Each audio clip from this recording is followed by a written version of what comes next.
দর্শক, অনেকদিন পরে আমাদের সেনাবাহিনী প্রধানকে বেশ কর্মচঞ্চল একটা দিন অতিবাহিত করতে দেখা গেল। বাংলাদেশ আর্মি এবং আইএসপিআর থেকে সেই তথ্য নিশ্চিতও করা হয়েছে ছবিসহ।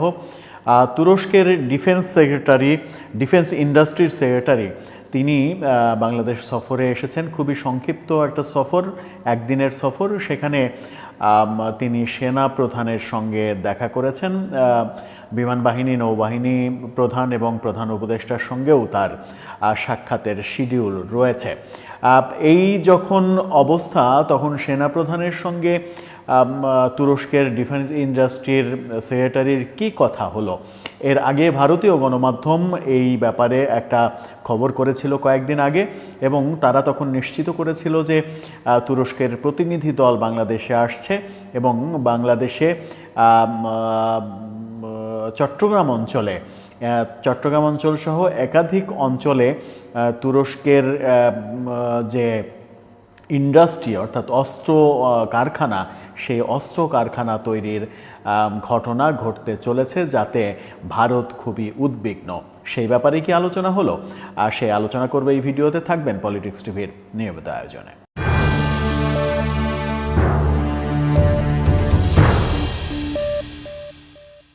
দর্শক, পলিটিক্স টিভির নিয়মিত ভিডিওগুলো স্পন্সর করছে প্রজাপতি.টিভি, নতুন ওটিটি প্ল্যাটফর্ম। আপনারা চাইলে ইউটিউবে, ফেসবুকে, ইনস্টাগ্রামে, টিকটকে দেখে নিতে পারেন। ডেসক্রিপশন বক্সে লিঙ্ক দেওয়া থাকবে, সেখান থেকেও আপনারা দেখে নিতে পারেন প্রজাপতির কার্যক্রম। চলে যাচ্ছি মূল ভিডিওতে।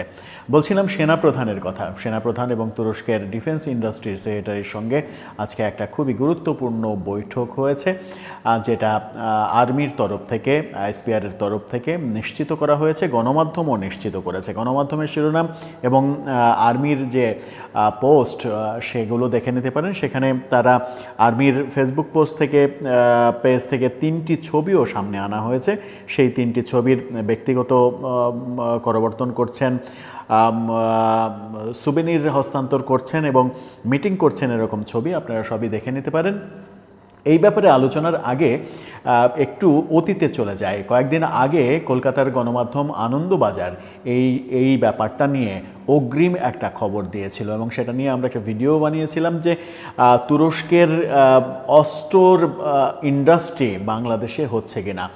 আনন্দবাজার সেরকম তথ্য দিয়েছিল যে তুরস্কের সঙ্গে বাংলাদেশের এরকম আলোচনা প্রায় চূড়ান্ত পর্যায়ে, এবং সেটা একেবারে চূড়ান্ত করতে, বাস্তবায়নের পথে যেতে তুরস্কের উচ্চ পর্যায়ের একটা প্রতিনিধি দল বাংলাদেশ সফরে আসবে মঙ্গলবার, এবং সেখানেই এই ব্যাপারে সমঝোতা চূড়ান্ত হবে। চট্টগ্রাম অঞ্চলে এই অস্ত্র কারখানা হবে, এবং সেরকম আভাসই দিয়েছিল আনন্দবাজারের সেই আভাসে তারা এটাও উল্লেখ করেছিল যে ভারতকে একটা সিগন্যাল দিতে, ভারতকে চাপে রাখতে, যখন ভারতের সঙ্গে বাংলাদেশের সম্পর্ক একেবারে নাজুক পরিস্থিতিতে, সেই সময় ভারতকে চাপে রাখার কৌশল হিসেবে তুরস্কের এই অস্ত্রর কারখানা তৈরি হচ্ছে বাংলাদেশে, এবং তুরস্কের কাছ থেকে সামরিক ড্রোন কিনছে বাংলাদেশ, এমনটাও তারা বলেছিল। এবং পুরোটার অর্থ হচ্ছে তুরস্কের সঙ্গে ভালো সম্পর্ক তৈরি করে, এদিকে পাকিস্তান এবং চীনের সঙ্গে তো ভালো সম্পর্ক তৈরি করতে পেরেছেই অনেকটা প্রফেসর ইউনূসের সরকার। সেই সবগুলো মিলিয়ে ভারতকে একটা চাপে রাখার কৌশল হিসেবে এই কাজগুলো করা হচ্ছে। সত্য মিথ্যা সময়ই বলে দেবে। কিন্তু বাংলাদেশ আর্মি থেকে যে তথ্যটা আজকে নিশ্চিত করা হয়েছে বিজ্ঞপ্তির মাধ্যমে, সেখানে বলা হয়েছে যে সেনাপ্রধানের সঙ্গে তুরস্কের ডিফেন্স ইন্ডাস্ট্রির মান্যবর সেক্রেটারির সৌজন্য সাক্ষাৎ হয়েছে। তুরস্কের ডিফেন্স ইন্ডাস্ট্রির মান্যবর সেক্রেটারি প্রফেসর হালুক গরগুন সেনা সদরে সেনাপ্রধানের সঙ্গে সৌজন্য সাক্ষাৎ করেন। সাক্ষাৎকালে পারস্পরিক কুশল বিনিময়ের পাশাপাশি তারা দুই দেশের মধ্যে বিদ্যমান প্রতিরক্ষা সহযোগিতা আরও জোরদার করার বিষয়ে আলোচনা করেছেন। অর্থাৎ তুরস্ক প্রতিরক্ষা খাতে বাংলাদেশকে সহযোগিতা করে, এরকম ব্যাপারগুলো আরও যেন ভবিষ্যতে ভালো পর্যায়ে যায়, সেরকম আলোচনা হয়েছে। এবং এই যে সেনাপ্রধানের সঙ্গে বৈঠক, এরই ধারাবাহিকতায় বৈঠকটা বিমান প্রধান এবং নৌ প্রধানের সঙ্গেও হয়েছে, প্রধান উপদেষ্টার সঙ্গেও হয়েছে, এমন শিডিউল তার আমরা জানি। এ সাক্ষাৎকালে যে আলোচনা হয়েছে, মান্যবর সেক্রেটারি বাংলাদেশে প্রতিরক্ষা শিল্প বিকাশে সম্ভাব্য কারিগরি ও কৌশলগত সহায়তা প্রদানের আশ্বাস দিয়েছেন। অর্থাৎ কারিগরি কৌশলগত সব আশ্বাস দিয়েছেন। সেনাপ্রধান তুরস্কের সহযোগিতায় দেশের বিভিন্ন আধুনিক যুদ্ধ সরঞ্জাম তৈরি এবং প্রতিরক্ষা প্রযুক্তি উন্নয়নের বিষয়ে আগ্রহ প্রকাশ করেছেন। এটা একটা খুবই গুরুত্বপূর্ণ বিষয়। সেনাপ্রধান যুদ্ধ সরঞ্জামাদি তৈরি এবং প্রতিরক্ষা প্রযুক্তি উন্নয়নে তুরস্কের সহযোগিতা প্রত্যাশা করেছেন। যদি সেটার বাস্তবায়ন হয় তাহলে কি শেষ পর্যন্ত আনন্দবাজারের সেই খবরটাই বাস্তবায়িত হতে চলেছে যে তুরস্কের তত্ত্বাবধানে বাংলাদেশে উচ্চ ক্ষমতা সম্পন্ন অস্ত্রের কারখানা তৈরি হচ্ছে চট্টগ্রাম অঞ্চলে?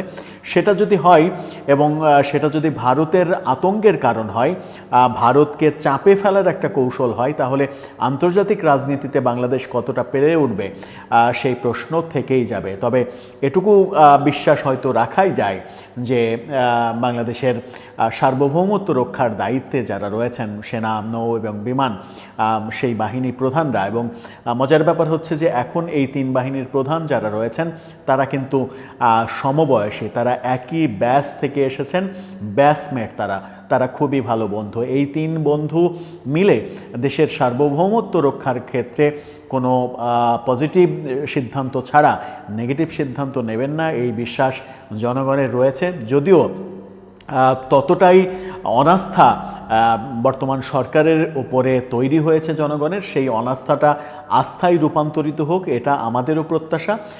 যেন কোনো উদ্যোগ পার্শ্ববর্তী রাষ্ট্রের জন্য হুমকি হচ্ছে এরকম কথাবার্তা পার্শ্ববর্তী দেশ, আবার যারা কিনা আমাদের খুবই প্রয়োজনীয় প্রতিবেশী, যারা কিনা আমাদের দেশের চতুর্দিকে বেষ্টিত অবস্থায় রয়েছে, তাদের ব্যাপারে আমাদের ভাবনাটা অবশ্যই থাকা উচিত।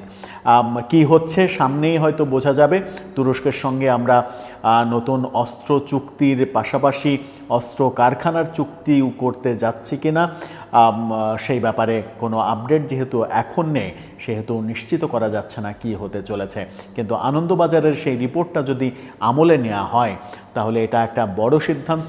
বড় সিদ্ধান্তের বেলাতে সরকার ব্যাপারটাকে ন্যারো চোখে না দেখে বড় চোখে দেখবে, সামগ্রিক বিশ্ব পরিস্থিতির চোখে দেখবে, সেটাই প্রত্যাশা। দর্শক, আপনার কি মনে হয়? তুরস্কের ডিফেন্স বিভাগের যিনি সেক্রেটারি, তিনি এসেছেন বাংলাদেশে, খুবই গুরুত্বপূর্ণ বাংলাদেশের তিন বাহিনী প্রধান এবং প্রধান উপদেষ্টার সঙ্গে বৈঠক, একদিনের একেবারে জরুরি সফর। এই সফর থেকে কী সিদ্ধান্ত আসতে চলেছে আপনার মন্তব্য জানিয়ে লিখতে পারেন আমাদের কমেন্ট বক্সে।